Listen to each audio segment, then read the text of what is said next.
एक ऐसा स्थान है, ऐसा प्लेटफार्म है जिसके माध्यम से मैं सोचता हूँ कि मैं अगर किसी का भी क्षेत्र, किसी भी क्षेत्र के अंदर, चाहे वो रोजगार है, चाहे वो न्याय की बात है, किसी के ऊपर अत्याचार की बात है, अपने क्षेत्र की डेवलपमेंट की बात है, तो आप जब तक आप सरकार का हिस्सा नहीं होंगे तब तक आप भी नहीं कर सकते। तो एक सकारात्मक सोच के साथ, गुण सबके अंदर हैं, किससे आपको क्या गुण लेना है और कैसे इस मानवता का और कैसे हमारे जनमानस का, जो जिन लोगों को आज तक पूरे के पूरे इतने 75-76 वर्ष की आज़ादी के पश्चात हिंदुस्तान के अंदर, प्रदेश के अंदर, हरियाणा के अंदर ऐसे बहुत से स्थान हैं, बहुत सारे असंख्य गांव हैं जहां तक बिजली नहीं पहुंची, जहां तक एक भी गांव में, एक भी घर में नौकरी नहीं लगी, जिनकी चार पीढ़ियां निकल गई, जिनके सर के ऊपर से मजदूरी का तसला ही नहीं उतरा, वो आज तक जो है ना सिर्फ मजदूरी के माध्यम से भी अपनी रोजगार चला रहे हैं।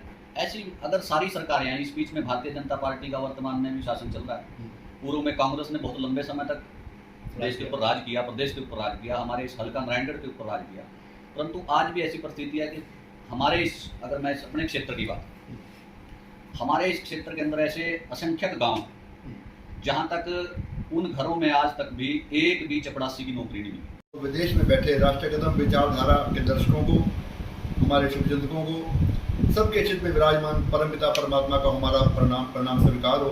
इस समय राष्ट्रीय कदम विचारधारा टीम रोजाना की तरह आपको हमारे क्षेत्र के जो संबंधित फूल हैं, समाज सेवा क्षेत्र में, राजनीतिक क्षेत्र में, धार्मिक क्षेत्रों में जो अच्छा कार्य कर रहे हैं, जो लोगों के लिए मार्गदर्शक और प्रेरणा के स्रोत हैं, उनमें हमारे बीच मौजूद हैं भाई गुलशन सैनी जी, जो नारायणगढ़ विधानसभा से पूर्व प्रत्याशी भी रहे हैं और इस समय आम आदमी पार्टी के माध्यम से भी जनता के बीच में लगातार सेवारत हैं। आइए लेते जानकारी श्री गुलशन सैनी जी।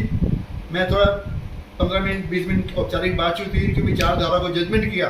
ये मौजूदा मुद्दों पर, चाहे वो देश विदेश के हों, चाहे वो लोकल मुद्दे हों, बड़ी गहरी पकड़ रखते हैं। एक उद्योगपति भी हैं, किसान भी हैं और भी कई वर्गों से व्यक्तिगत रूप से जुड़े हुए हैं, अपने इलाकों की समस्याओं को लेकर भी भली भांति जागरूक हैं। आइए करते हैं बातचीत श्री गुलशन सैनी जी से, लेते हैं जानकारी कि इनके परिवार का क्या अतीत है। वैसे तो ये परिवार जाना पहचाना चेहरा है ये परिवार इलाके के लिए, फिर भी मैं चाहूँगा नए दर्शकों के लिए, नई जो युवा पीढ़ी हमारी आ रही है, उनको भी मालूम हो कि हमारे समाज सेवा क्षेत्र में कौन कौन से व्यक्ति, किस किस गांव के लोग अपनी अहम भूमिका अदा कर रहे हैं, ताकि यहाँ के लोगों को भी अपने आप पर गर्व हो कि हमारे इलाके के समाज सेवी हमारे इलाके की छवि देश नहीं विदेशों में भी उज्जवल कर रहे हैं। मैं अपील करूँगा श्री गुलशन सैनी जी से। जी सर।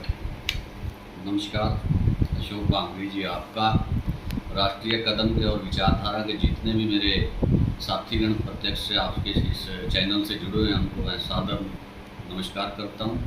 और आप आज अपना कीमती समय निकाल करके हमारे पास आए, तो मैं आपको और आपकी टीम का बहुत बहुत स्वागत करता हूँ। अतीत के बारे में जानकारी चाहूँगा सर, आपकी बैकग्राउंड क्या है, आपके परिवार की, आपकी ये प्रेरणा कहाँ से मिली समाज सेवा की आपको? देखिए बाबरी जी, मैं एक राजनीतिक परिवार में और सौभाग्य से ऐसे समृद्ध कुशल परिवार के अंदर मुझे जन्म मिला। मैं उस परमपिता परमात्मा का बहुत ऋणी हूँ। हमारे परिवार में से सन 80 से ही हमारे ताऊजी चौधरी राजकुमार सैनी जी उस समय सरपंच बने, फिर मेंबर ब्लॉक बने, जिला परिषद बने, फिर वो विधायक बने, मंत्री बने, 2 सरकारों में सांसद बने। तो मेरा उसी समय से जब मेरा किशोरावस्था शुरू हुई, तो मैंने राजनीति में उनको देख देख के मेरे अंदर भी एक चेतना पैदा हुई कि मुझे इस क्षेत्र के अंदर बढ़ना चाहिए और अपनी जितना भी मैं समर्थ हो सकती हूँ लोगों को इस राजनीति के माध्यम से सेवा करने का अवसर मुझे मिले, ऐसी इच्छा के अनुसार मैं इस राजनीति के क्षेत्र में आया। वर्तमान में किस प्रकार की कार्य प्रणाली चल रही है आपकी? देखिए, मेरी कार्य प्रणाली रोजाना मैं राजनीतिक और अपने व्यापारिक प्रस्थान को, जहाँ भी मेरी ड्यूटी लगती है, तो मैं बराबर समय देता हूँ। और मुझे राजनीति की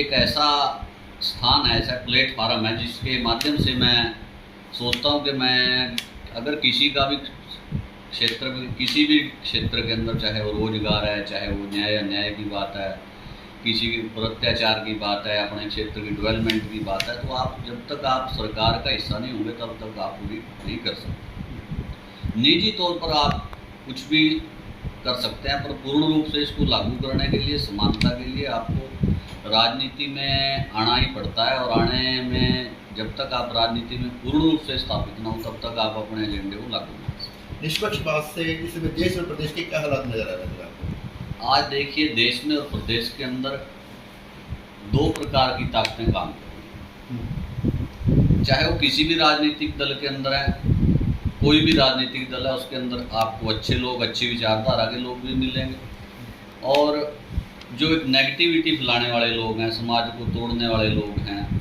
समाज को अंधकेर में धकेलने वाले लोग हैं, वो इस प्रकार के लोग भी आपको हर राजनीतिक दल में, हर संस्था में मिलेंगे। पर एक को लेकर के आप सभी को ब्लेम नहीं कर सकते, और एक की अच्छाई, उसके अंदर एक गुण लेकर के और उसके बाकी के गुणों को आप नकारा करते हैं तो आप इसके ऊपर भी नहीं चल सकते। तो एक सकारात्मक सोच के साथ, गुण सब के अंदर हैं, किससे आपको क्या गुण लेना है और कैसे इस मानवता का और कैसे हमारे जनमानस का, जो जिन लोगों को आज तक पूरे के पूरे इतने 75-76 वर्ष की आज़ादी के पश्चात में हिंदुस्तान के अंदर, प्रदेश के अंदर, हरियाणा के अंदर ऐसे बहुत से स्थान हैं, बहुत सारे असंख्य गांव हैं जहां तक बिजली नहीं पहुंची, जहां आज तक एक भी गांव में, एक भी घर में नौकरी नहीं लगी, जिनकी चार पीढ़ियां निकल गई, जिनके सर के ऊपर से मजदूरी का तसला ही नहीं उतरा, वो आज तक जो है ना सिर्फ मजदूरी के माध्यम से ही अपनी रोजगार चला रहे हैं। ऐसी अगर सारी सरकारें हैं, इस बीच में भारतीय जनता पार्टी का वर्तमान में भी शासन चल रहा है, पूर्व में कांग्रेस ने बहुत लंबे समय तक देश के ऊपर राज किया, प्रदेश के ऊपर राज किया, हमारे इस हल्का नारायणगढ़ के ऊपर राज किया, परंतु आज भी ऐसी परिस्थिति है कि हमारे इस, अगर मैं अपने क्षेत्र की बात, हमारे इस क्षेत्र के अंदर ऐसे असंख्यक गांव जहां तक उन घरों में आज तक भी एक भी चपड़ासी की नौकरी नहीं मिली।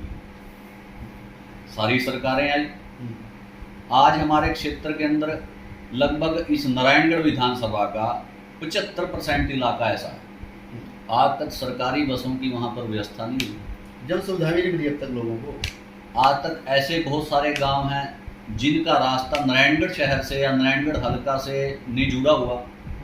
हमारा इस क्षेत्र का एक गांव है रतौर, उनकी बहुत पुरानी मांग है, ना जाने कितनी सरकारें आई और गई, जो पीर माजरी के माध्यम से जुड़ करके उस गांव को नारायणगढ़ से जोड़ा जा सकता। दुर्भाग्य देखिए, उस गांव की जितनी भी सरकारी जो कार्य काम उनके में होने वो ब्लॉक रायपुरानी से, और वो विधानसभा में पड़ता नारायणगढ़ में, रास्ता उनको नहीं लगता। एक पुल की उनकी बहुत पुरानी डिमांड थी, आज तक वो पूरी नहीं हुई। दूसरा, हमारे इस क्षेत्र के अंदर बस, जो हमारा भूरेवाड़ा गांव से लेकर के बड़ी बसी तक का 11 गांव इस गांव क्षेत्र पर पड़ते हैं सड़क के ऊपर, यहाँ के ऊपर कोई भी सरकारी बस नहीं चलती। पहले चलती थी, कोरोना काल में वो बंद हुई, उसके बाद आज तक वहाँ दोबारा 2 साल उस बात को हो गए, वो बस दोबारा तक शुरू नहीं की। और कोई भी मेडिकल फैसिलिटी, चाहे वो ह्यूमन के लिए चाहे वो एनिमल के लिए, ना पशुओं के लिए ना मानव के लिए, एक भी डिस्पेंसरी वहाँ पर नहीं है। तो वो लोग कैसे अपने बच्चों को पढ़ाएं, कैसे अपने बच्चों को उच्च शिक्षा दें, कैसे उन लोगों को मतलब उच्च शिक्षा मिले, कैसे उनको स्वास्थ्य सुविधा मिले। एक बहुत विचारणीय बात है कि इतने लंबे चौड़े शासन के बाद भी इतनी सरकारों का राज आया, पर ऐसे बहुत सारे क्षेत्र हैं। भूषण जी, जो मौजूदा यहाँ के लोगों ने चुन के जनप्रतिनिधि भेजे हैं, क्या उनसे अपनी जिम्मेदारी का निर्वाह नहीं हो पाया? इस सुविधाएं जनता ने से चुना है, क्या वो असफल हैं जनता को सुविधाएं देने में, अपनी आवाज़ उठाने में? देखिए, अभी सन 2000 से लगातार, या उससे पूर्व भी सन 1991 से ये हल्का सरकार के साथ जुड़ा हुआ, पर नुमाइंदगी ऐसी मिली, 2 सरकारों को तो लगातार 10-10 साल की नुमाइंदगी मिली। 2005 से लेकर के 4 से लेकर के 14 तक कांग्रेस का शासन रहा, और 14 से लेकर अब 2023 तक भी भारतीय जनता पार्टी के ऊपर और नीचे, जिसको डबल इंजन की सरकार भी कहा जाता है, मिल रही है।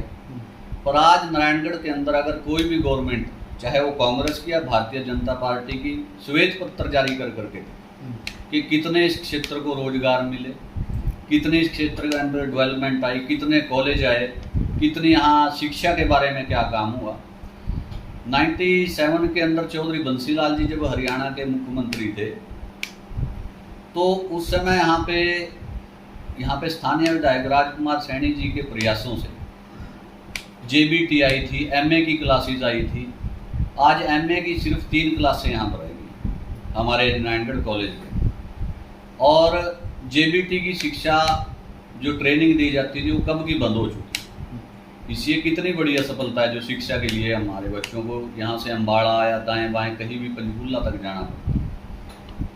अगर आज क्षेत्र के विषय में आप बात कर रहे हैं, जो नुमाइंदों की आपने बात की, यहाँ पे नुमाइंदे बावरी जी जितने भी ज़्यादातर नुमाइंदे हैं वो नारायणगढ़ हल्के में सिर्फ पिकनिक के लिए। बहुत सारे, मैं नाम तो नहीं लूँगा, उन्होंने दिन बना रखे कि आज बुधवार को आना है, आज शुक्रवार को आना है। किसी किसी ने तो 1 महीना बांध रखा है जो गुरु में रहे। राजनीतिक दखलंदाजी की वजह से हमारा ये बहुत ही सुंदर क्षेत्र हर प्रकार से परिपूर्ण है। यहाँ के नौजवान पढ़ने में, लिखने में, भाग दौड़ में, खेल में बहुत आगे निकल सकते हैं, बशर्ते उनको कोई मूलभूत सुविधा नहीं। हमारे पूरे क्षेत्र के अंदर 2 स्टेडियम बने थे, एक लाहा के अंदर, एक बिचपुड़ी गांव में पड़ता है। आज उन स्टेडियमों के अंदर भैंसें घास चुग रही हैं, या कभी कभार गांव के बच्चे अपने तौर पर पैसे इकट्ठा करके कोई खेल आयोजन करते हैं सरकार की तरफ से। वहां पर उन घास को भी कोई ठीक करने वाला नहीं है, उनको कोचिंग स्टाफ या कोई कोच देने के लिए कोई ऐसी फैसिलिटी आज तक गवर्नमेंट की तरफ से नहीं दी।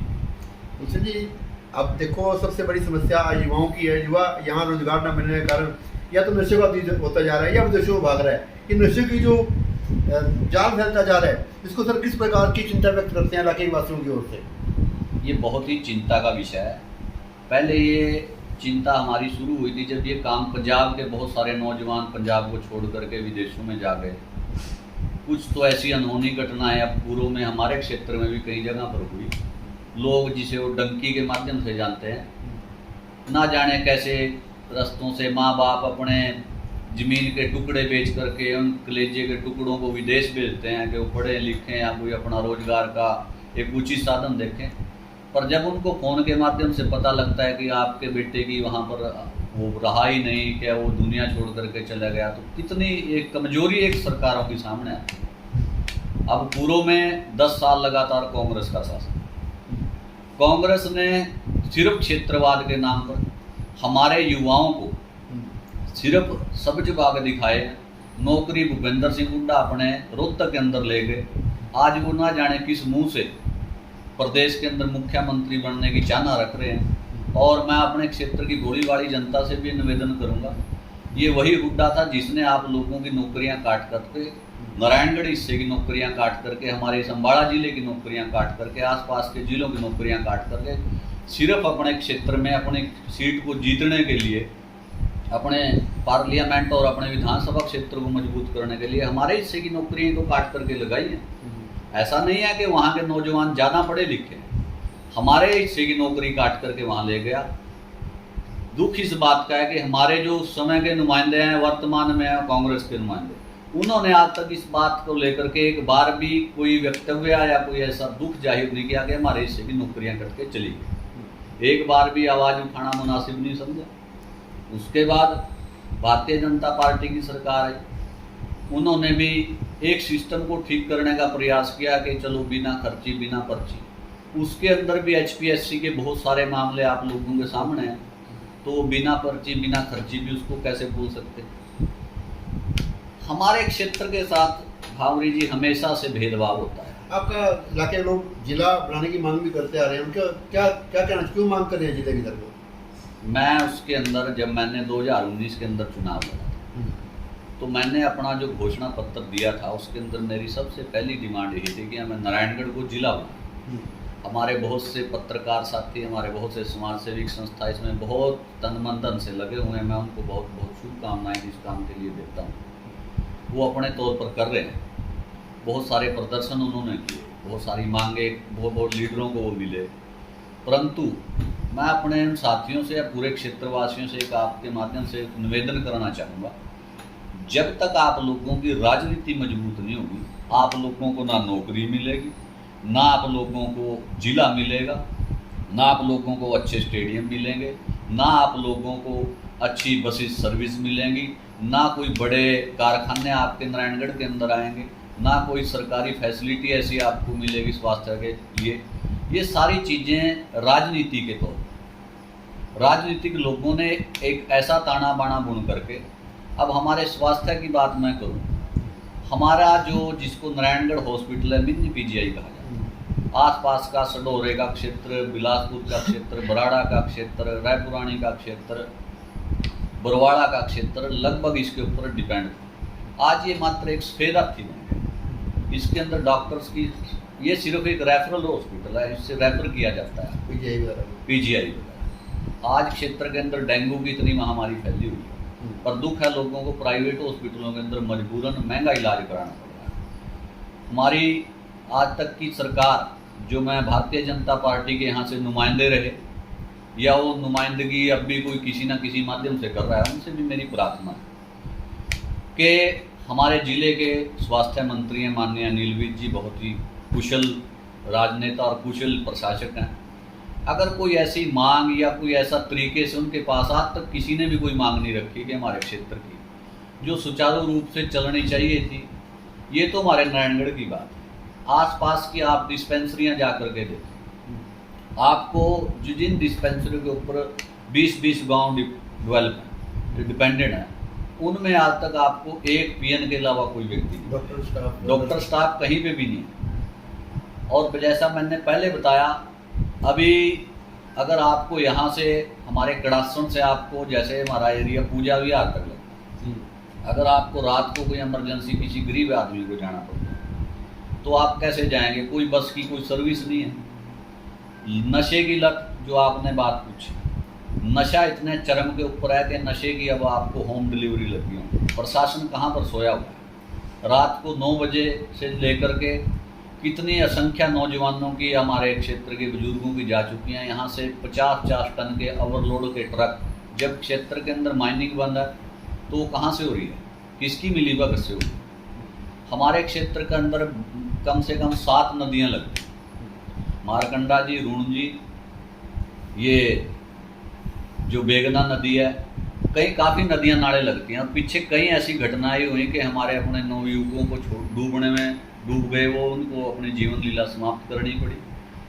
मजबूरन ये हुआ कि उनकी लाश निकलवाने के लिए भी हमें 5-5 घंटे 6-6 घंटे इंतजार करना पड़ा। जब सरकारें जानती हैं, क्षेत्र के नुमाइंदे जानते हैं कि यहाँ पर ऐसी व्यवस्था है, नदियों का इलाका है, तो कम से कम बरसाती सीजन के अंदर गोताखोरों की एक टीम हमारे सब डिवीजन के अंदर 24 घंटे उपलब्ध रहनी चाहिए।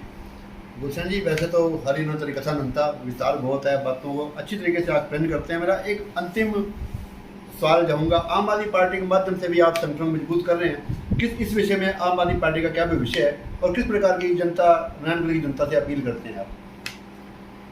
मेरी तो आपके माध्यम से अपने क्षेत्र से और पूरे प्रदेश से ही,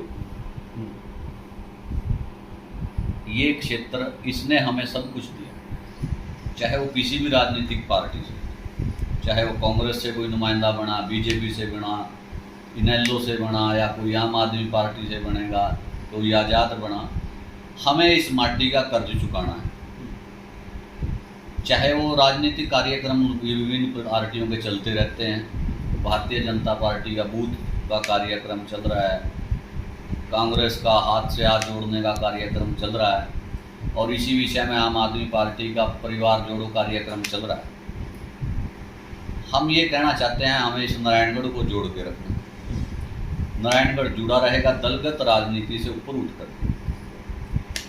जो भी कोई असमर्थ है, चाहे उसकी राजनीति ना देखी जाए, उसका कोई दल ना देखा जाए, उसकी दशा देखी जाए, उसकी विचारधारा देखा। जो आदमी जरूरतमंद है, जिसकी किसी भी तरीके से, चाहे वो सरकारी नौकरी के माध्यम से, निजी तौर पर जो भी उसकी सहायता बन सकती है, उसके लिए करें। हमारे क्षेत्र के अंदर रोजगारों की बहुत भारी आवश्यकता है। बेरोजगारी आलम चरम पर ऊपर है, लोग, बड़ा दुख होता है जब हमारे पास के क्षेत्र काड़ांग के अंदर, हिमाचल प्रदेश के अंदर एक एक मोटरसाइकिल के ऊपर 4-4 लोग सिर्फ अपनी सैलरी कम होने की वजह से, इस वजह से जाते हैं कि हमारी तेल की फट जाए, और ना जाने कितनी दुर्घटनाओं के अंदर वो लोग चले गए। पर अगर अब भी हम नहीं लोग जागे तो कौन जागेगा? ये व्यवस्था कितनी खराब होने को है। मेरा तो आप सभी से निवेदन है, आपके माध्यम से, आप अशोक जी से के माध्यम से, आपके चैनल के माध्यम से, कि नारायणगढ़ के युवा पहचानें, मतदाता पहचानें। सबको आपने देख लिया, आपको लोगों को दुख और कष्ट के सिवाय कुछ नहीं मिला, जीतने के आप हकदार थे।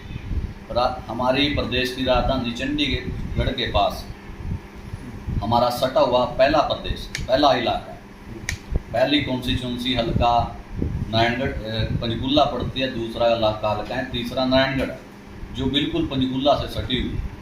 पर अगर आप डेवलपमेंट की और क्षेत्र की या रोजगार की बात करें तो हम 100वें नंबर पर। तो मेरी आप सभी से, नौजवानों से खास करके विनती है, महिलाओं से, भाइयों से, बहनों से, कि आने वाले समय के अंदर उस व्यक्ति का साथ दें साथियों जिसने आप लोगों के लिए लड़ना है, निस्वार्थ लड़ना है। राजनीतियाँ चलती रहेंगी, राजनीतियाँ होती रहेंगी, लोग आते रहेंगे, जाते रहेंगे, पर जो अपने क्षेत्र के लिए, अपने भाइयों के लिए, अपने बंधुओं के लिए जो त्याग करके काम करते हैं साथियों, उनका इतिहास के अंदर नाम रहेगा।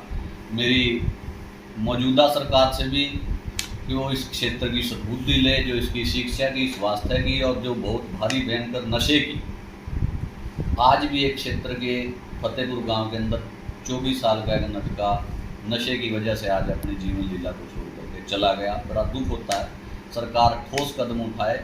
अगर सरकार चाहती है, अगर सरकार चाहे और प्रशासन चाहे तो चिट्टा या ये और प्रकार के जो नशे हैं एक दिन के अंदर बंद हो सकते हैं। मेरी सरकार से भी पुरजोर प्रार्थना है, और अपने क्षेत्र से भी सरकार का समर्थन लेकर के प्रदेश के भाईचारे को कायम रखने के लिए, इस महामारी को दूर करने के लिए साथियों नशे को दूर भगाएं। और जो हमारे क्षेत्र के अंदर खेलों के अंदर काफ़ी रुचि जो हमारे बच्चे रखते हैं, हमारे भाई बंधु रखते हैं, उनको सरकार सरकारी फैसिलिटी या कोच, स्टाफ, ग्राउंड ऐसे उपलब्ध कराएं जिससे खेल के क्षेत्र में काफ़ी आगे बढ़ सकें और रोजगार को अपना प्राप्त कर सकें। अंत में धन्यवाद दर्शकों का, सभी दर्शकों का मेरी तरफ से, राष्ट्रीय कदम न्यूज़ और विचारधारा की तरफ से, आप सभी का, आपकी टीम की तरफ से, मैं अपने क्षेत्रवासियों का, सभी दर्शकों का, मुझे अपने विचार आप लोगों से साझा करने का अवसर मिला। बहुत बहुत धन्यवाद। जय हिंद, जय भारत।